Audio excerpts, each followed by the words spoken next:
ಕಾಂಗ್ರೆಸ್ ಪಕ್ಷ ಸತತವಾಗಿ 1947 ಸ್ವಾತಂತ್ರ್ಯ ಸಿಕ್ಕಿದಾಗಿನಿಂದಲೂ ನಾವು ಅಲ್ಪಸಂಖ್ಯಾತರು, ದಲಿತರು, ಎಲ್ಲ ಮಹಿಳಾ ವರ್ಗದವರು ನಾವೆಲ್ಲರೂ ಕಾಂಗ್ರೆಸ್ ಪಕ್ಷದ ಬೆನ್ನೆಲುಬಾಗಿ ಕೆಲಸ ಮಾಡ್ಕೊಂತ ಬಂದಿದ್ದೀವಿ. ಆದರೆ ಇವತ್ತೊಂದು ದಿವಸ ನಮಗೆ ಬಹಳ ಮನಸ್ಸು ನೋವುಂಟಾಗಿದೆ.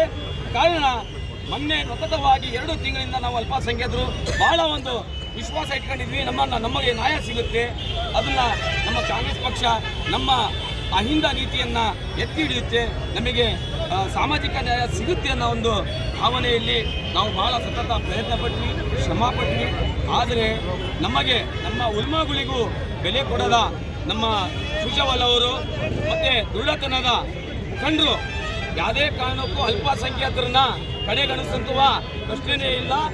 ನಾವು ಸತತವಾಗಿ ಸುಮಾರು 74 ವರ್ಷದೂ ಕಾಂಗ್ರೆಸ್ ಪಕ್ಷದ ಬೆನ್ನೆಲುಬಿಗೆ ನಿಂತಿದ್ದೇವೆ. ಆದರೆ ಇನ್ನು ಮೇಲೆ ಇದನ್ನ ನೀವು ಇದೇ ತರ ನಮ್ಮ ಮೇಲೆ ಮಲತಾಯಿ ಧೋರಣೆಯನ್ನು ಅನ್ವಯಿಸಿದಲ್ಲಿ ನಾವು ತಕ್ಕ ಪಾಠವನ್ನು ಕಲಿಸಿದ್ದೇವೆ.